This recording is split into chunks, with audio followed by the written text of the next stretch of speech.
درختوں کے سہارے اوپر چڑھتے اس کے چھوٹے سفید ہاتھ گلابی پڑنے لگے تھے۔ برف میں گرتے پڑتے وہ اوپر جا رہی تھی۔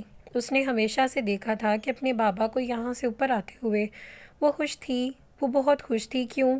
وہ خوش تھی کیونکہ وہ باہر گئی تھی، ان 4 پہاڑوں سے باہر۔ اس نے دیکھا تھا اپنے ماں باپ کے علاوہ کسی انسان کو۔ اس نے اپنی زندگی میں پہلی بار کسی دوسرے انسان کو دیکھا تھا اپنے ماں باپ کے بعد۔ اسے سمجھ نہیں آ رہا تھا کہ وہ تو جانور نہیں۔ پھر اس کی ماں نے کیوں بولا تھا کہ باہر جانور ہیں؟ شاید اس کا جواب وقت اور حالات دینے والے تھے۔ اسے بس کچھ قدموں کی دوری پر ایک تیز چنگارتی آواز ابھری جو اس کے کانوں میں پڑی تھی۔ قلب کا دل خوف کے سائے تلے دھڑکا۔ وہ جاننے والی تھی کہ انسان کے روپ میں موجود جانوروں کو، خاص جانوروں کو، رنگ بدلنے والے جانوروں کو۔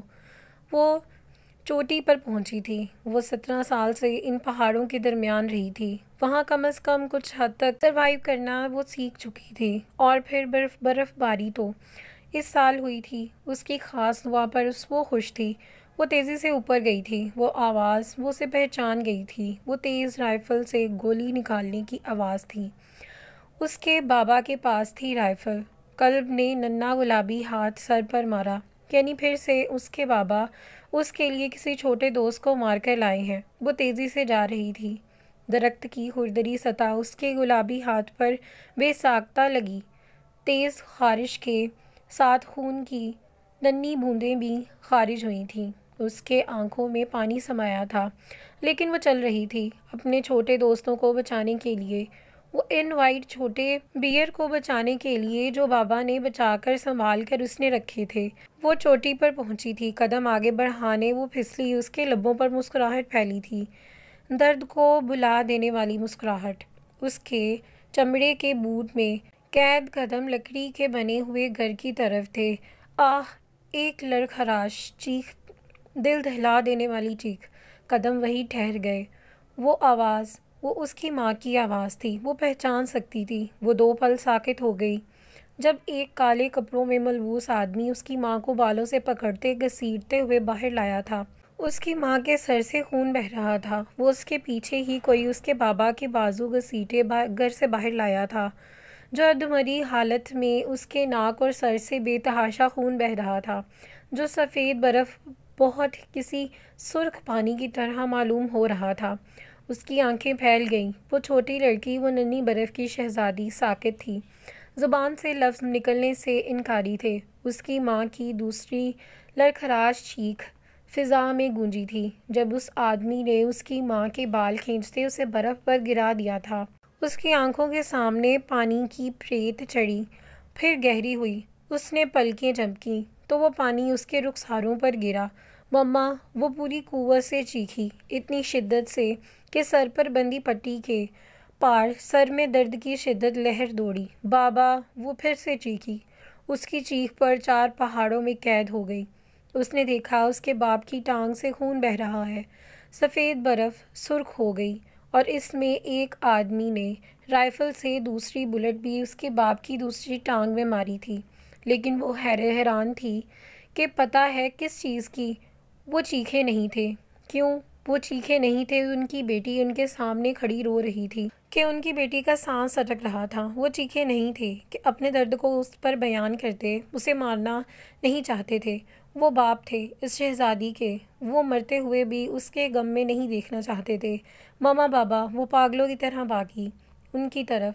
اس کی ماں نے نیچے گرتے نفی میں سر ہلایا۔ وہ اسے بتانا چاہتی تھی، شہزادی، برف کی شہزادی، سنو، جانور اس روپ میں ہی ہوتے ہیں۔ قلب بھاگو!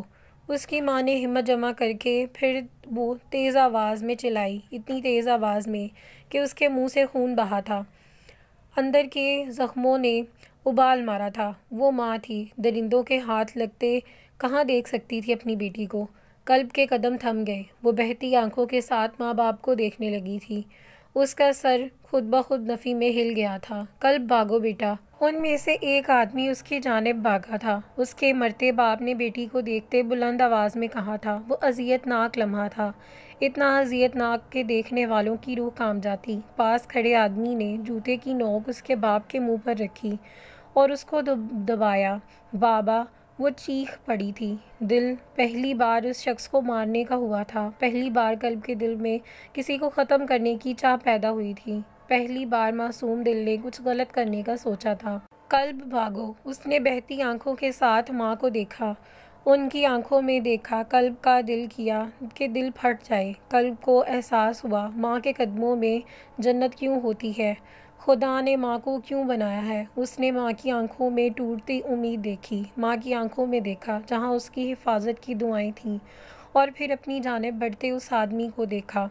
آنسو گرے، پھر سلسلہ شروع ہوا۔ وہ پیچھے کو قدم لینے لگی تھی، لرزتے دل کے ساتھ، خوف سے تر دھڑکنوں کے ساتھ، سفید پڑتے چہرے کے ساتھ، ڈوبتی سانسوں کے درمیان۔ وہ بھاگی تو ماں کی سسکی کانوں میں سنائی دی تھی۔ اگر کوئی قلب سے پوچھتا کہ دل دہلا دینے والی آواز کون سی ہوتی ہے تو وہ چیخ کر بتاتی کہ ماں کی سسکیاں۔ وہ گر گئی تھی، وہ اٹھی اور پھر سے بھاگی۔ آنسو آنکھوں کے سامنے اسے گرا رہے تھے جب پیچھے سے بالوں سے گرفت محسوس کرتے وہ سسکی کسی نے سختی سے اس کے بالوں کو پکڑا تھا۔ وہ آدمی تھا جس نے اسے بالوں سے پکڑتے سفید برف پر پٹکا تھا۔ اس کی ماں باپ نے دور سے یہ منظر دیکھا تھا، اور پھر سانس یوں ہوئی کہ جیسے بند ہو گئی۔ قلب ٹوٹے پھوٹے الفاظ، ٹوٹی پھوٹی سانسوں کے درمیان اس کے دور سے دیکھا ماں باپ کو، ان کے وجود کو۔ وہ سن ہو گیا تھا، اب وہاں کوئی آواز نہیں آ رہی تھی۔ وہ پھر امیدوں سے چمکتی کالی آنکھیں پتھرا گئی تھیں، پھر قلب جانوروں میں اتری۔ اس نے محسوس کیا کہ انسان جو اس جیسے تھے وہ ایسے بھی تھے کہ آنکھوں کے سامنے اندھیرا چھایا، وہ کالے اندھیرے میں غائب ہو گئی۔ ایک سفید موتی آنکھ سے گرا اور سفید برف میں جذب ہو گیا۔ وہ لڑکی جسے موت تک کا صحیح سے علم نہیں تھا، اس نے کھو دیا تھا وہ واحد اثاثوں کو، وہ اثاثے جو 17 سال سے اسے چھپاتے رہے تھے اس دنیا سے، انسانوں کے درمیان چھپے جانوروں سے۔ وہ اب اس معصومیت کے پیکر کو جاننا چاہتی تھی اس دنیا میں، اور ڈرنے کی بات یہ تھی کہ ان انسانوں میں جو انسان بہت برے تھے۔ سر سے چھت چھننے کے بعد کیسا محسوس ہوتا ہے؟ اگر یہ سوال اس وقت اس لڑکی سے کرتا تو باخدا وہ دھاڑے مار مار کر بتاتی، یوں محسوس ہوتا ہے جیسے آپ سے سب کچھ چھین لیا گیا ہو، محسوس ہوتا ہے جیسے کسی نے سر سے چادر اتار دی ہو۔ رات کے اس پہر جہاں سڑک پر گاڑیاں رواں دواں تھیں، زندگی بہت بہتر طریقے سے چل رہی تھی، لیکن کیا ہر کسی کے لیے؟ نہیں، کسی کی زندگی تھم گئی تھی۔ وہ دوپہر جب یونیورسٹی سے آئی تھی تو اس کے گھر کا سامان باہر پڑا ہوا تھا، اور اس کی بیمار ماں اور چھوٹی بہن گھر کے باہر یوں بیٹھی تھی جیسے بے یار و مددگار۔ اور دوپہر سے شام اور شام سے رات کے 7 بج گئے تھے، لیکن وہ اب بھی بے یار و مددگار بیٹھے تھے۔ بس فرق صرف اتنا تھا کہ ان 2 افراد میں تیسرے افراد کا اضافہ ہو گیا تھا، اور وہ تھی یمن وحید، جو ساکت سی کھڑی تھی۔ لبوں پر ایسا ہولناک قفل تھا کہ جیسے وہ کسی کا دل چیر دینے کو یوں خاموشی سے کھڑی ہو۔ یمن وحید، اس نے آسمان کو دیکھا، وہاں چاند پوری آب و تاب سے چمک رہا تھا۔ وہ کون سا اس چاند کی چمک کو دیکھ رہی تھی؟ وہ تو دیکھ رہی تھی کہ اس چاند کے بھی پار وہ اپنے بہترین دوست کو دیکھ رہی تھی، اسے تلاش کر رہی تھی۔ اس کی آنکھ میں پانی چمکا تھا، ایک دل فریب مسکراہٹ لبوں پر کھینچی تھی۔ یا اللہ، انہیں آزمائش میں ڈالتا ہے جنہیں وہ پسند کرتا ہے، اور میں خوش قسمت ہوں، میرے خدا، تو نے مجھے آزمائش میں ڈالا ہے۔ اس کے ضمیر نے گویا اسے تسلی دی تھی۔ اس لڑکی نے سر جھٹکا، پھر سردی سے کانپتی ماں اور بہن کو دیکھا، گردن موڑے اس نے ایک جاننے والے کی دکان میں رکھے اپنے گھر کے کچھ سامان کو دیکھا۔ امی چلے، اس کی آواز وہ آواز تھی، طوفان سے لڑ جانے والی آواز۔ اس کی آنکھوں کی چمک بے شک اس وقت ماند ہو گئی تھی، لیکن وہ بجھی نہیں تھی۔ انہوں نے کچھ کہا نہیں تھا کیا؟ رحمت ماں کا بازو پکڑتے انہیں سہارا دیتے اس نے بیگ کو کندھے پر درست کرتے اپنی چھوٹی بہن سے سوال کیا تھا، جس کے چہرے پر مایوسی چھائی ہوئی تھی۔ نہیں آپی، وہ آئے اور کرایہ مانگنے لگے۔ میں نے اور امی نے کہا بھی تھا کہ آپی کو آنے دیں، لیکن وہ نہیں مانے۔ انہوں نے ہمارا سامان اٹھا کر باہر پھینک دیا، میرا بنایا چھوٹا سا گھر بھی توڑ دیا آپی۔ رحمت سڑک پر چلتے اسے تفصیل سے بتانے لگی تھی۔ آخری جملہ بولتے بولتے اس کے لہجے میں اداسی صاف واضح ہو رہی تھی۔ اس کی بات پر یمن کے لبوں کو چپ سی لگ گئی۔ امی آپ یہاں بیٹھے، رحمت اپنا اور امی کا دھیان رکھنا۔ ایک دکان پر وہ انہیں بٹھاتے مسکرا کر بولی تھی۔ کندھے پر بیگ درست کیا، دوپٹے سے اچھے سے خود کو کور کیا۔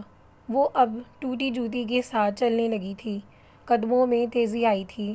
وہ جس راستے جا رہی تھی وہ راستہ کافی سنسان تھا، لیکن اسے وہاں جانا تھا۔ وہ گھر جو بہت مشکل سے اس نے معقول قیمت پر لیا تھا، وہ اسے کھونا نہیں چاہتی تھی۔ جانے ایسا کیا ہوا کہ اچانک اسے اس کے سر سے چھت چھین لی گئی۔ وہ ایک چھوٹی سی بستی میں داخل ہوئی تھی، پھر سیدھا چلتے وہاں بنے سارے مکانوں میں سے ایک قدرے بڑے اور اچھے مکان کی طرف قدم بڑھائے، دستک دی، اور ڈرتے سہمے وہ اندر داخل ہوئی تھی۔ وہ لڑکی ذات تھی، اور یہ بستی لڑکی ذات کے لیے کوئی خاص اچھی نہ تھی۔ السلام علیکم اکرم بھائی۔ اکرم بھائی، میں اس ماہ آپ کو پیسے دینے والی تھی، آپ نے بغیر کچھ بتائے سامان باہر پھینک دیا۔ سامنے ہی لاؤنج میں داخل ہوتے دو مردوں کے درمیان بیٹھے اکرم کو دیکھتے تیزی سے بولی، البتہ لہجہ دھیما تھا اور نظریں جھکی ہوئی تھیں۔ کب دے گی تو کرایہ؟ ہاں، ایک تو اتنا کم ہے کرایہ، اوپر سے تجھ سے دیا بھی نہیں جاتا۔ ٹائم سے تیرا نوکر تو نہیں ہوں جو تیرے پیچھے گھومتا پھروں۔ بیچ دیا وہ گھر کسی اور کو، اب اگر لینا ہے تو اس سے لو۔ ان دو مردوں کے درمیان سے اٹھتے وہ پان کھاتے سانولی سی رنگت والا مرد خاصے طنزیہ لہجے میں بولا تھا۔ یمن نے نظریں اٹھا کر اسے دیکھا۔ کیا مطلب؟ کس کو بیچ دیا؟ اکرم بھائی، ہماری ڈیل ہوئی تھی، اگر آپ کو ہمیں نکالنا بھی تھا تو 1 ماہ پہلے بتانا ہوگا، ورنہ ہم پولیس کیس کر دیں گے۔ ایسے رات کو آپ نے نکال دیا باہر، کیا ہم کہاں جائیں گے؟ وہ آپے سے باہر ہوئی تھی، یکدم ساری تمیز لحاظ بھلا دیا۔ اس کی آنکھیں سرخ ہونے لگیں۔ زیادہ قانون مت سکھا مجھے لڑکی، ورنہ منہ دکھانے کے لائق نہیں چھوڑوں گا۔ اس کی بات سنتے ہی اکرم انگلی اٹھائے غصے سے چلایا تھا۔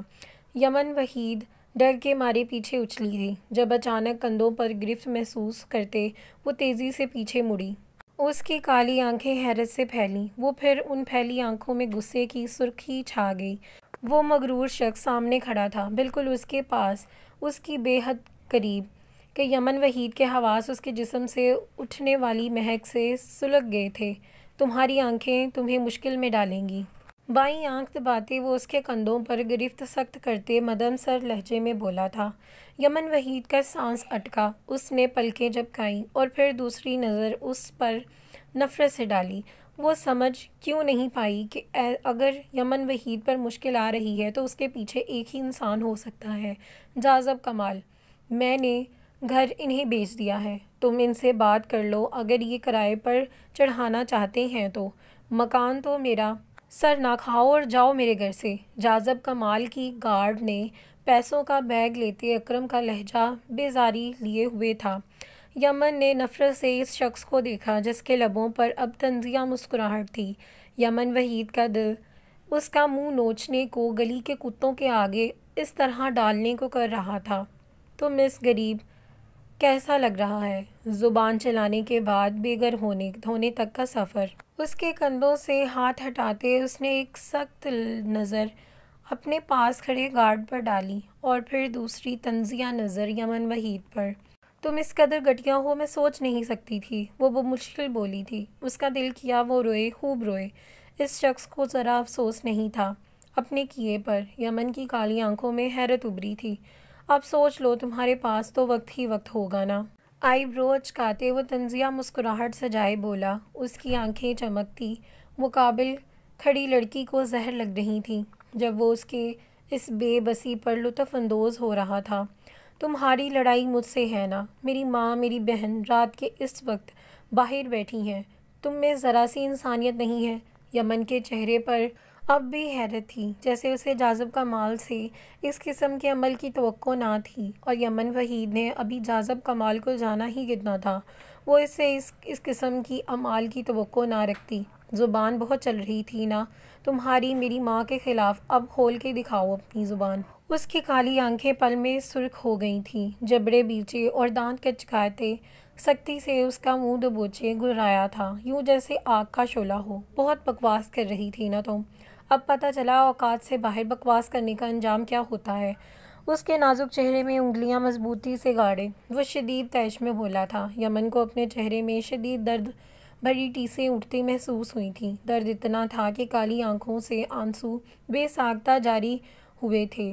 وہ تمسخر سے ہنسا۔ گرفت پر دباؤ مزید بڑا تھا۔ یمن کو اپنا چہرہ پستا ہوا نظر آ رہا تھا۔ ابھی تو شروعات ہے مس غریب، اپنے قدموں میں نہ گرا دیا تمہیں تو نام بدل دینا میرا، تم جاذب کمال کا۔ اس نے دانت کچکاتے اس کا چہرہ نخوت سے جھٹکا تو اس کی آنکھوں سے وحشت سی ٹپک رہی تھی۔ کیا کوئی اس حد تک بے حس بھی ہو سکتا ہے؟ اگر یہ سوال تھا تو جواب وہ شخص خود تھا، جاذب کمال۔ شاید اس کی سینے میں کوئی واقعی پتھر تھا۔ کہاں مر گئے ہو لطیف؟ وہ بلند آواز میں داڑا تھا جب کچھ فاصلے پر کانپتے ہاتھوں سے پانی کی بوتل پکڑتے گارڈ پر لرزہ طاری ہوا تھا۔ اس کے گارڈز ہمیشہ چینج ہوتے رہتے تھے۔